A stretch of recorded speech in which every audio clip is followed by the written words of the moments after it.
Hey friends, this is Natalie Irvin, and welcome to the ICU podcast, where we explore how we can find significance in the unseen work of leaders and learn to be intentional to truly see others in our everyday lives. I can't wait to share with you, so let's get started.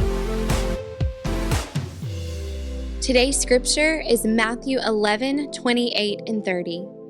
Are you tired, worn out, burned out on religion? Come to me. Get away with me, and you'll recover your life. I'll show you how to take real rest. Walk with me and work with me. Watch how I do it. Learn the unforced rhythms of grace. I won't lay anything heavy or ill-fitting on you. Keep company with me and you'll learn to live freely and lightly. Hey friends, and welcome back to another episode of the ICU podcast. Today we are interviewing such a special woman. She is so beautiful inside and out. She's one of my mentors from my time at Georgia Southern, Dr. Patrice Buckner-Jackson, or better known in her community as Dr. PB&J. She gives educators strategies for accomplishing purposeful work without burnout. Dr. PB&J is an educator of almost 25 years and an executive coach for more than 10 years. She holds a doctoral degree in education administration and has served in executive leadership at colleges and universities and facilitates leadership training as a faculty member for the Center for Creative Leadership. She has worked in higher education at many levels, from student assistant to president's cabinet, and is the recipient of several professional awards and accolades. She founded Educare Training and Consulting, LLC, out of a purpose of pouring into those who pour out so much. Much of her work is specifically focused on equipping and refreshing educators.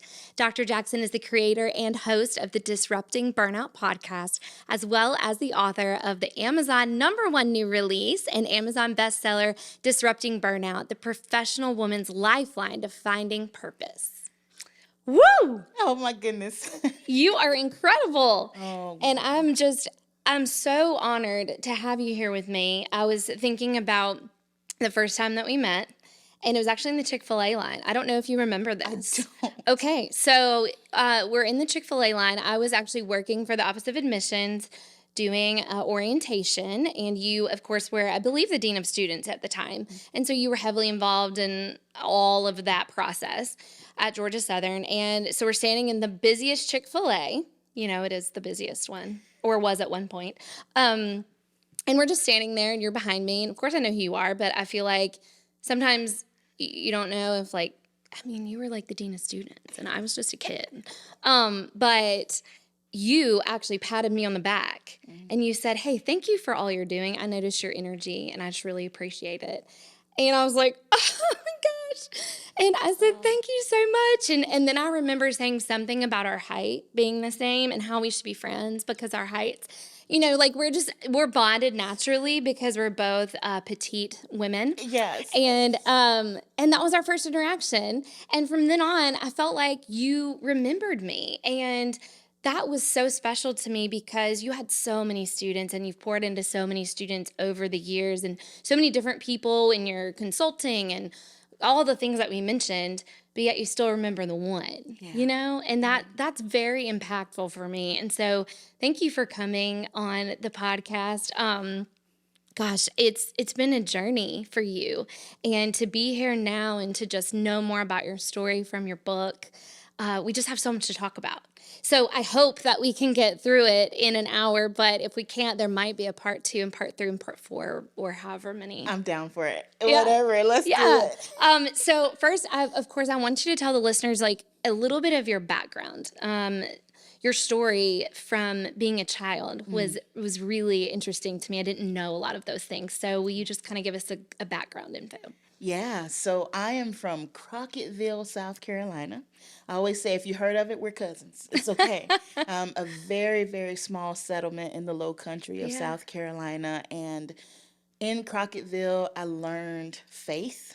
Mm-hmm. I learned service. I learned how to love people. The only difference between what I'm able to offer my daughter in many aspects and what my parents offered me, 3 pieces of paper with my name on it. Those degrees, I believe, gave me access to the world. Yeah. So when I learned the impact of education And I figured out that you could do this as a job. You could stay in college for the Mm-hmm. rest of your life. I was Yeah. sold. You're into it. There were people who took me by the hand when I Yeah. went to college. I just heard successful people go to college, so I was like, Mm-hmm. all right, I'll go too. Yeah. And I had no idea. I didn't know textbooks cost money. Mm-hmm. I didn't know what FAFSA was. Yeah. I didn't know how to work all of that out. And there were people who served as my guides along the way. And then I learned that I could do that for other people. Mm-hmm. And I was all in. And you have. So did you go to Georgia Southern as a I student? finished my doctorate at Georgia Okay. Southern, Okay. but my undergrad degree is from the College of Charleston Okay. in Charleston, South Carolina. So Charleston Yeah. is still It's one of my beautiful. favorite places to be. That's wonderful. Yeah. So how did you end up at Georgia Southern? Good question. So I was living in San Antonio, Texas. Okay. I just at one point said, I need something new. I like San Antonio. It's I beautiful. love San Antonio. So I just struck out and moved to San Antonio, and I was there for 6 years, and it was wonderful. But I got to a point where there was some things happening in my family and some illness, and I just couldn't get home as quickly as I needed to. So I felt like it was time to come home. Well, my dad was living here in Okay. Statesboro, and my mom is about an hour and 15 minutes away. So it just felt like the right move. When I found out there was an opportunity to work at Georgia Southern, I said, all right, let's try There it. you are. And I was here for 14 years. Wow. Yeah. It's a long time. Oh, yeah. I Lots grew of up here. investment. Oh, yeah. Yeah. It sticks with you, Georgia Southern. It does. Yeah. It leaves a special place in your Yeah. heart. And so where are you now? So I live in Augusta, Georgia Okay. with my husband, and I get to travel the country and share with mostly educators, but I call them compassionate professionals. So educators, nurses, counselors, social work, even in corporate spaces, there are folks who are pouring out purpose every day, but they don't know the strategies for how to do that without burning out. So I have the honor of sharing these strategies that I've learned the hard way Yeah. with other folks who love what they do and love who they serve. But if they're honest, they're tired. Yeah. I even sent a text to my mom today that said, I am so tired. And I think, like what you said, is in those careers where we're pouring ourselves out, oftentimes we don't take time to be poured into. And so that leads us to a place of at a crossroads Yes. where we know we either are going to quit or we're going to have to do something different. Yeah. And in your book, you describe that as overwhelm. Yes. And I feel like that's, where I currently am in my career. And I love my career. I've always wanted to teach. There's nothing else I've wanted to do more. I love the kids that I serve. I love my parents that I serve. And they're gifted to me. And I know it's a gift. But you get to a point where you're exhausted. Yeah. And so I think what you're doing is so refreshing and it's so practical to be able to give educators and people who are pouring themselves out tips on how to continue to do what you love to do, but better, where you're taking care of yourself too. More than one thing can be true. Right. And so often we feel like if I'm tired or if I feel overwhelmed, I must not love it anymore. Or maybe I've lost something. Yeah. Maybe what is frustrating me right now, I used to be able to take it. There was a time in my career or a time in my life where I could handle this challenge. I could deal with this particular type of child or this parent or this type of supervisor. I would just roll through it, roll it off my back. It would be no big deal. And now I'm several years in and it feels like it's taking my breath away. Yeah. So you're caught in this between a rock and a hard place because I truly love what I do and I feel like I'm supposed to do it, but I don't know how I can continue doing it like this. Right. Those are the folks that I'm called to serve. Yeah. There's such a need for that. And I don't think it's something that everyone sees. Agreed. And you are uniquely gifted because you've been there. And I think when we experience something, we can speak into it so much better because we can say, look, I've been in your shoes. I've been where you're at. And now I'm coming up on the other side. Yeah. And so I can look down and say that there's hope, that there's a way out from how you feel right Yes. now. Because I do think seasons of life, we need different things in different seasons. And I know that my energy level, my passion, my time to commit to my career was so much more when I didn't have children. Yes. And now, I really have to balance that. I can't get as much work done. I need to take care of my kids. I need to make my family a priority while also getting things done at work. And the two there's not really a balance there. It's not balance. So, I think giving educators and nurses and all these people, different people, tips on how to balance is so wonderful. And so you've written a book. Yeah. And I'm so proud of you. Thank you. This has been such a journey for you. So tell me about when you decided you needed to put this all on paper. Ooh. So I feel like I've been carrying this book for years. Mm-hmm.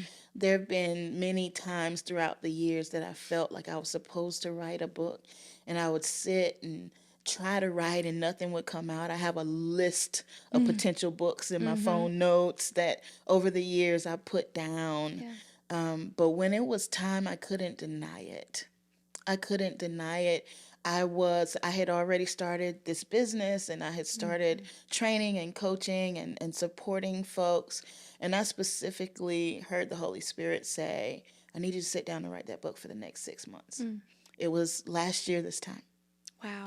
And I specifically heard, I need you to clear your schedule. And until May, you're going to be writing this book. Wow. And it was very clear. So all I had to decide was whether I was going to be obedient. And I'll be honest, now I know that this book could not have come any earlier because there's stories that I tell in this book that I didn't have yet. Yes. There are strategies that I share that I didn't understand yet. So I think sometimes we feel called to something and our spirit knows, but it's just not time. So when it was time, I could not deny it. Right. I had to sit, and I prefer speaking. I've always said I'm not a writer, but I'm here to tell you I would sit and it would just pour. Yeah. It would just come, and I would just write as it came to me, and when the pour stopped, I would stop. And that's how I wrote this book. Wow. That's incredible. I know there's one point in the book where you said, I want to stop writing right now. And we'll get to that because you are so vulnerable in this book. And that's something that I appreciate so much about you as just being a friend of yours and then also listening to your podcast, reading this book, listening to this book, because I've had the audio version. The vulnerability of you to tell the truth, to be honest about where you're at, to bring in scripture, to back up the principles that you're sharing is just so important to me. I love vulnerability. I love when I can connect with someone on that level. And through a book, it can be hard to do that. And so the stories that you tell, the way that you tell it, and the truth that you share, I think is what is going to change people's lives because they can connect on such a deep level. I don't think we can afford to hide anymore. I think if we're truly going to help people, we have to tell the truth. The truth that we don't want to tell. Right. There's a place in the book where I talk about shame. Yes. And how we carry shame for so many things. And what I've learned is the way to get rid of shame is to expose it to the light. Yeah. To talk about the thing that feels shameful to you, to share it with somebody. Yeah. So I just don't know how else to help. And also I think it's time to take the mask off. Right. Because sometimes we look at a person's life or we look at their experience and it looks rosy, it looks perfect, like they got it all together. And the truth is we're all figuring it out. Yes. And I think it's time for us to say that truth, that yes, I've been abundantly blessed and my life has been abundantly blessed, and Right. and there are challenges. Yeah. And this is how I've dealt with those challenges. Mm-hmm. If we're truly going to help somebody, we got to tell the truth. Yeah, absolutely. And one of the things that you said in your book actually about shame, I wrote this down, that shame attaches itself to your identity. Shame will hold you captive to one season of your life while time is moving on. So powerful because it does. It keeps us stuck in that one thing that happened or that season of our lives that was particularly painful. Yeah. And it keeps us from being able to move on with the rest of life. Yeah. And life's not going to stop. It's It's not. fast. It's And I feel like we're going to miss it. We're going to miss what God has for us if we're stuck in that shame. absolutely. If we're not bringing it to the light, like you said. There's so many good things here. So I want to ask you, when you started writing the book, and I told you that I was kind of hit head on with the first chapter. Yeah. So years ago, Georgia Southern had a very tragic loss of 5 nursing students who were in a car accident. And I can remember exactly what I was doing when I heard the news. I'm sure that anybody in the Georgia Southern community would say the same thing. It's just a loss that you can't even imagine, but you were on the front lines. So chapter 1, you start off talking about that day. And I said, whoa, okay, here she comes. And it hit so hard, but there was so much intentionality in that. And I want to hear exactly why or how you decided that's going to be the first thing that I talk about in this book. Ooh, this is such a good question because it wasn't always the first chapter. In the first drafts of the book, that was chapter 8. Yeah. Because in that chapter, I start to explain what brilliance is and how through that tragedy, I started to identify my brilliance. And so I had it later in the book to talk about discovering your brilliance. I had 5 beta readers, 5 wonderful women from all over the country who read the draft for me and gave me feedback. And the one piece that all of them said was when I got to chapter 8, I said, this is why I'm reading this book. Interesting. Why is this chapter 8?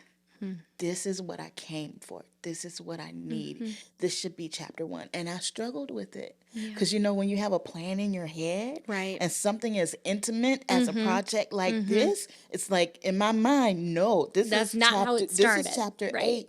8. But when all of them said, this is what I came for. Yeah. Like, this is the chapter.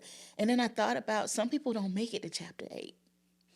I can't take the chance that they would pick up this book and not understand that they are absolutely brilliant. And they have an innate, unique brilliance that is not replaceable. Right. And tapping into that brilliance will offer them a peace and a freedom like they've never experienced before. Right. I can't take the chance that someone would pick up this book and miss that. So it became number 1. It became chapter 1. Chapter 1. Yeah. And it was so interesting to hear how someone with your responsibility would have to walk through a day like that. Of course, no professional ever wants to walk through a day like that. So even in you recognizing that's my brilliance, it was painful and it was hard and it stretched you, I'm sure, in that moment because it's not anything you'd ever experienced before. And so I just think that's what's interesting is that sometimes we end up realizing that about ourselves because of pain or because of trials or because of something that's happened in our lives that we never imagined we could get through or face. And then we're like, okay, God, I see you now. Like, I see what you've gifted me with. And the thing that you said was crisis, was being a presence for people, allowing people to be heard in their grief. And I do believe that that is something that you are so gifted at, is just encouraging and hearing and listening and just being a presence. Because sometimes in those moments, that's all you can offer somebody is your presence. That's right. You don't know what to say. That's You right. can't make it better, but you can be there. That's right. And that's what you did that day. So it's very powerful. I want everybody to read this book for so many reasons. But that first chapter, man, it just reaches the inside of your heart and really it's just very captivating. So burnout. I want you to tell me your definition of burnout. Yeah, I'm glad you asked because there is an official definition from the World Health Organization. Okay. And they call it an occupational phenomenon. That came along in 2019, and I'm glad that we're recognizing. So they don't allow it to be a diagnosis, but it is recognized. But I think it's still lacking. My definition of burnout is the involuntary automatic shutdown. Something stops, Yes. something breaks, and you can't plan it. You can't schedule it. You can't decide how it's going to show up. When burnout hits, it comes in like a wrecking ball. And that's what I've seen, not just in my own life, but in the lives of folks that I have the honor of walking with right now. Right. Yeah. And man, it's so prevalent too Yeah. in our society today. And even, sitting down with, I see a psychiatrist once a month, and sitting down with him, that's one of the things that he said to me. He said, I think you're walking through burnout, and that is a real thing. That's not some made up, and I already knew that because I listen to your podcast. Yeah. But, he said, I really think that is part of the issue here is that you're burnout and you need to figure out a way to get out of this, which is very general and difficult. And so I'm glad that you provide readers with an opportunity to see, okay, what are the practical steps that I need to take? Because I do need to get out of this funk or this season of life that I'm in. And, you were in that season and you described that in chapter 2 of, I believe it's in chapter 2. Yeah. Of just you coming to the point where, and you use the word crumbling. You felt like you were going to just crumble. Yeah. Describe that moment. Yeah, so I had made it to the highest promotion of my entire career. I was about 20 years in as an educator, and a mentor called and said, hey, there's a vice president's position open, and I think you're a good fit. I think you need to apply. And this is the position in higher education that, mentors said, you're going to be vice president one day. Like, this is the position where you see people have their own parking spots and they sit at the president's cabinet. They are the executive leaders of the institution. So I didn't show up to work chasing that, but there was always something in my heart that would probably be there for me one day. So when I got this call, prayed about it, spoke to my husband, the whole thing, we decided, okay, let's put our name in the hat and see what happens. So we did, and I got the job. Yeah. So we packed up our house here in Statesboro. Our child had just started college at Georgia Southern. Oh, man. She thought she was going to college at home. Said, baby, we're moving. We love you. Now that you and started, you can handle this. Peace out. You got this. You're We'll going to be see ya. just fine. It's okay. She's fine. She's fine. She made it through. But we left our community. Yeah. We left our child, and we went on this adventure. And at first it was an adventure. We had never moved together in our marriage. We had never kind of reestablished ourselves in a different space together as a unit. Yeah. So it was an adventure at first. And 10 months in August 2019, I will never forget. I drove to work. I could barely see because I was crying so much. And I didn't even know why I was crying. I just could not stop crying. I pulled into that fancy parking space and I cleaned my face and reapplied my makeup. And I went into the student center as I always do, just saying good morning, hugging folks, the whole thing. I got behind the door of that beautiful corner office, and that's where I crumbled. Yeah. I remember holding on to the edge of the desk because I didn't feel like I could even hold my own weight up anymore. What I really wanted to do was crawl under that desk and lie there in the fetal position, but I was so ashamed that somebody would find me. I felt trapped. I needed to leave. But I knew if I opened the door, there would be a student who needed me or a Mm-hmm. staff member with a quick question. Just a Right. quick one. Just a quick, It's never a quick. moment of your time, Friend, it's please. never a moment. It's not just say you need my time. Or a colleague, you Yeah. know. So I didn't feel like I could open the door. I had Mm. taught everybody that I could be all things to all people, and they Yes. believed me. Mm. And I had nothing left. Yeah. When I finally could articulate words, I Mm. picked up the phone and I called Edward and I tried to tell him. Mm-hmm. And at some point, he interrupted me. He said, "Go home. Mm. I'll meet you there." Well, it was August. You can't do that. August, an educator going home in August? Do you realize what this work requires of me? I had a lobby full of students. Oh, yeah. I have With no questions and complaints. I had parents moving in at that moment, cars wrapped around the highway. All of them had TVs that were too big for the residence Oh, halls. yeah. Like Of it was course. happening. Yeah. My whole team was stationed all over campus, welcoming people in the hot sun. I can't leave. Mm. And I'm just talking to him. And at some point, I remember saying, "I can't stop. Mm-hmm. I can't stop."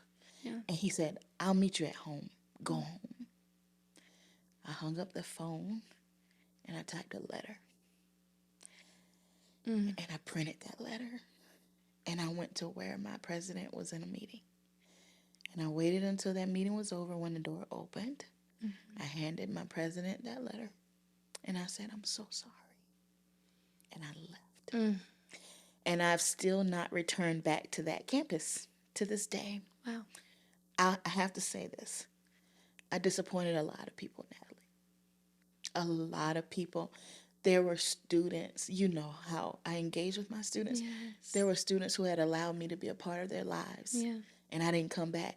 The next day, there was a whole team of people who were engaged, involved, excited, doing the hard work. And their vice president just didn't show up. There were people who had put their names on the line to be references for me 10 months earlier. And I left with no notice. I didn't go home because my phone was ringing off the hook. I didn't go home because I had a plan. Yeah. I went home because I was broken. Mm-hmm. I disappointed a lot of people, and I still believe that if I had kept pushing myself, I would not have been able to leave under my own power. Yeah. Somebody would have had to come get me. Thank you. Mm-hmm. I told Edward, I said, "I don't know what it feels like to lose your mind, but I feel like it's happening to me, and I don't know what to do." Yeah. I burnt out, and I was at home with no income and no job for 5 months. For the first time in how many years? Ever. I started babysitting when I was about 12. Oh, yeah. And I had some sort of job, some sort of calendar, some sort of responsibilities. Yeah. And then all of a sudden I'm at home with nothing to do, and I didn't know what to do with myself. I'm sure. I had never stopped. Yeah. I didn't know what it meant to stop. Mm-hmm. Sometimes a stop is the most productive thing you can do. Yeah. I remember this is so random. I was getting blood work done at the hospital. And when I left, I was in the middle of listening to your audio recording of the book, and you got to that part.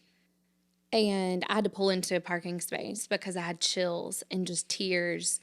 And I'm not even that emotional of a person, but that hit me really hard because I know you. I know how terrifying that must have been for you. I know how deeply you love people and how disappointing other people would be extremely heart-wrenching for you. And I thought the same for myself, that I could never leave. That's what I've always said. I could never do that. People need me. But to see you take that leap when you knew I have no choice. I have no choice. That was so powerful. I'm so proud of you. Thank you. It's the scariest thing that I've ever done. Yeah. And I'm so glad that I did. It changed my entire life. And I went back to work in January 2020. Now, somebody should have told me to stay home. I don't know who was supposed to call me. Great timing. And say, "Do not go to work in 2020. But I went back to work in January 2020. The demand was more. The pressure was more, Mm-hmm. but I was better. Mm. And that's what I feel like I'm called to share with the world right now. Yeah. How I got better. I love that. I think it's so important. I think so many people can relate to what we're talking about right now and have found themselves in very similar situations and maybe chose not to leave. Mm-hmm. I think there's probably more people than not because it's so scary to take that leap of faith. But it's paid off. And now you're encouraging so many women in that same boat. Tell me about, so you talk a lot about brilliance in the book and in your podcast. Tell me about what a crisis of brilliance means and then how you would define brilliance in general. Yeah.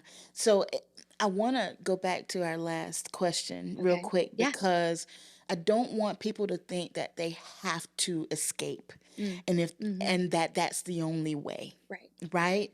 I escaped because I pushed myself to the point that that was my only option. Sure. I had mentally, emotionally nothing left. Mm-hmm. But what I'm supporting folks through now, instead of escaping, is a transition. Sure.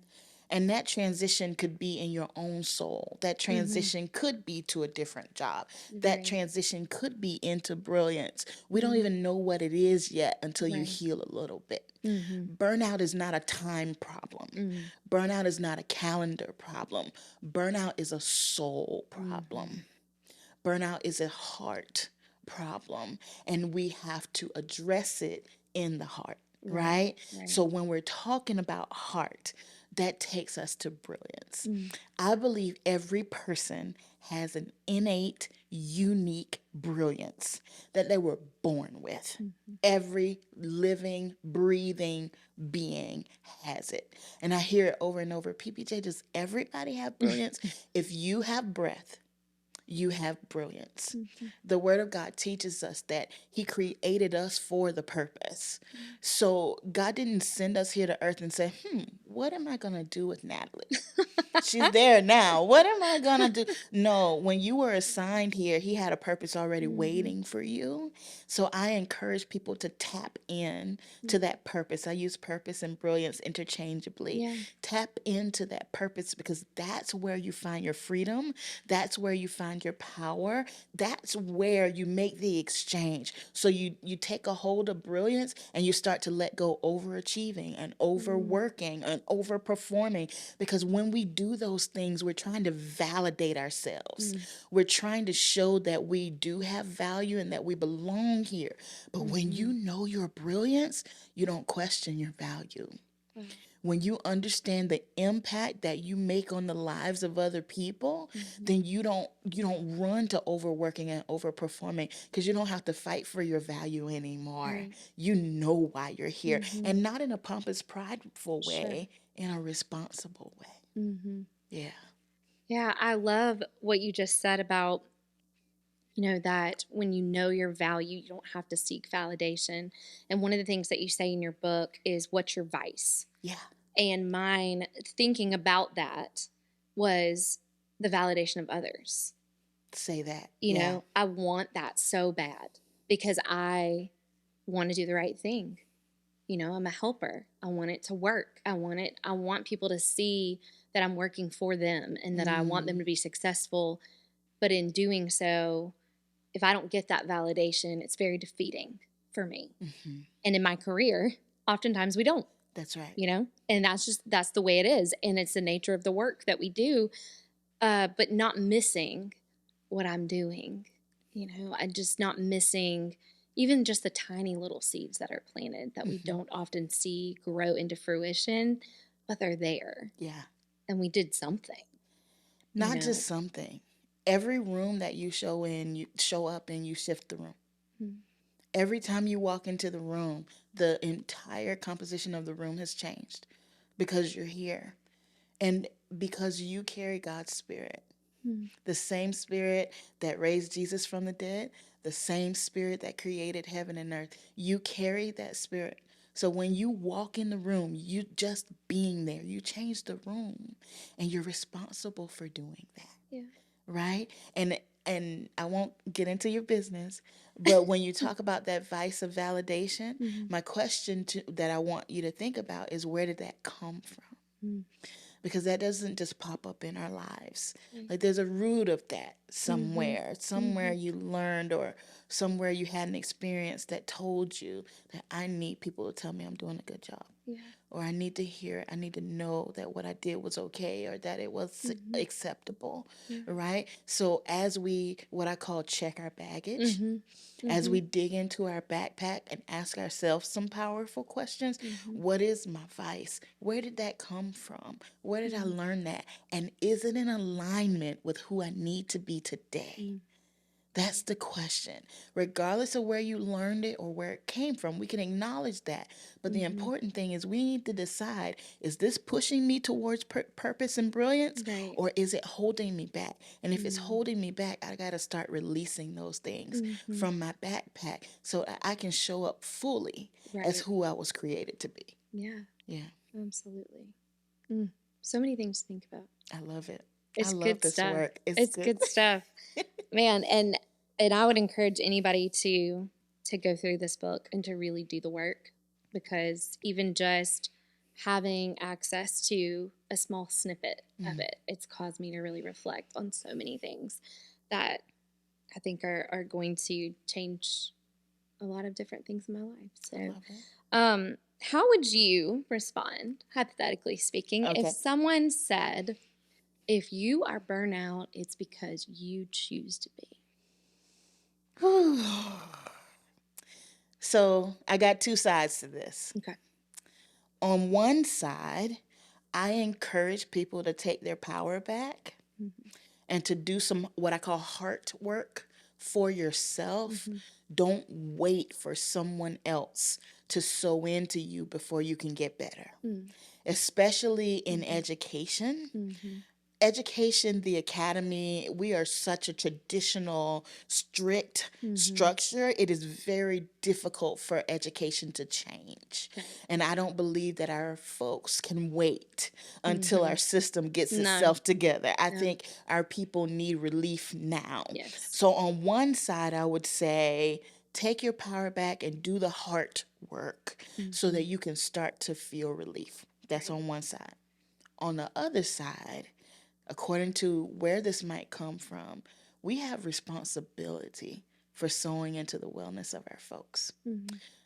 Organizations, institutions, schools, systems, we forget the most important part. We cannot do what we do without our people. And we forget that we're dealing with human beings. Yeah. We look at scores, we look at outcomes, we look at levels, we look at grades, we look at money, we hear complaints, and I get it. Like, I've worked at those levels, I've been at those tables, I've had those conversations, so I get it. I understand that we have to navigate and wade through those waters. But my challenge is that we do that while forgetting about the most important component of the whole operation, and it's our people. Absolutely. And we forget that people are human, and we don't give permission to be human. It's not sustainable to expect folks to work all kinds of crazy hours and do work on weekends. It's not sustainable for people to not have a planning hour at all, and all of their administrative work must be done after school. And it's not sustainable to expect that people would give their lives, Right. that even to worthy work. Yeah. We've used that against people. Yeah, absolutely. We've used it that this is service, that it's for the children, that it's for the future. It is, and I'm a human being. Right. I'm a person, and that means I have limitations.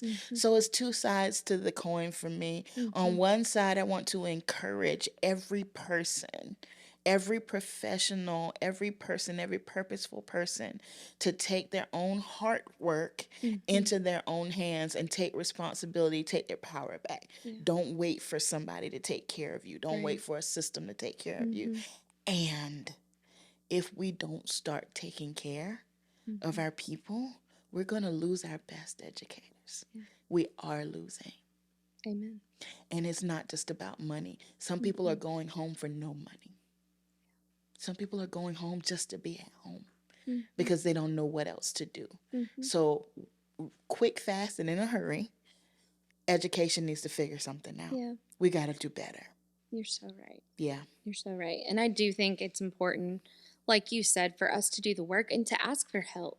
Yes. For our heart. Yes. You know, that sometimes I think we sit in it because we don't know what else to do, or we've normalized it because we've been in it for so long. Yes. And we're like, well, it's just the way it is. It is what it is.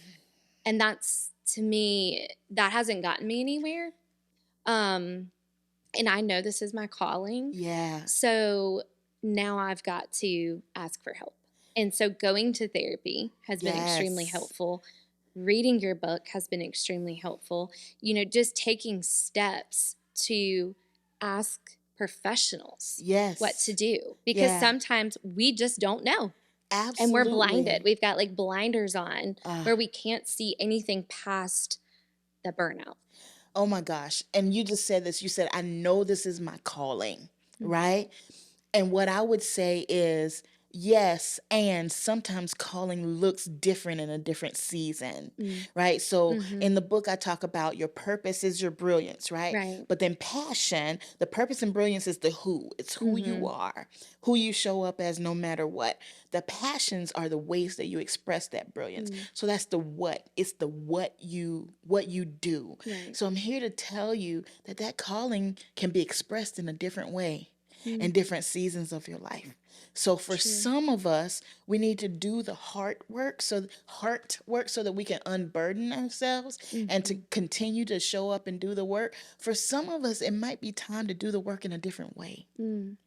So you were created, you were created an educator, but it won't maybe always be in the classroom, or it may not always look like it looks today. But no matter where you are, if educator is your calling, you're going to be an educator.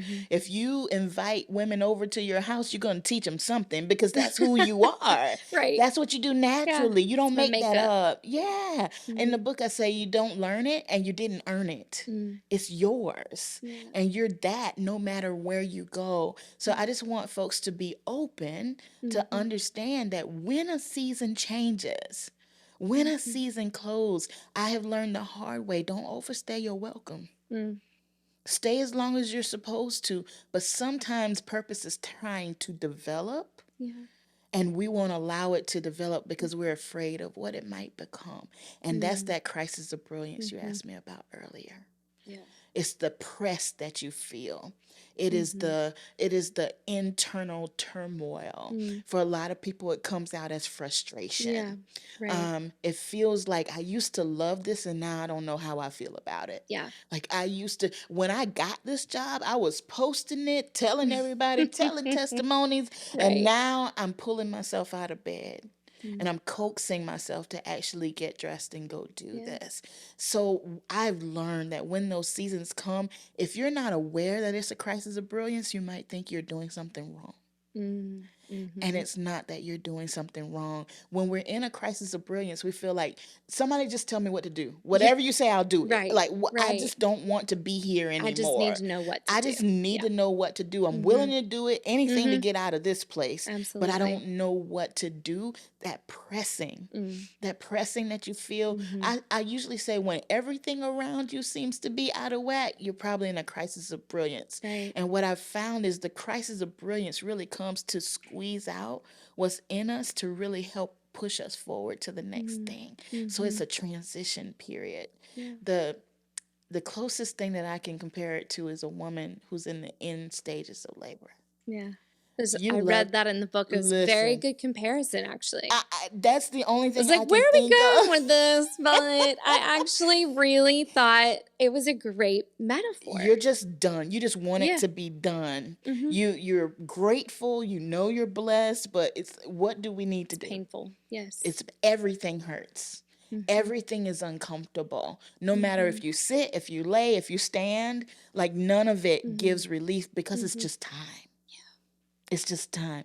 And Mm. that's a crisis of brilliance. When your Mhm. brilliance is fighting to come forward, Yeah. or if it's trying to go to a new level, Mhm. everything is uncomfortable until that new level Mm. is delivered and you're walking in it. So true. Yeah. That's hard to wrestle with because you It's don't want to be uncomfortable. uncomfortable. Nobody wants to be uncomfortable.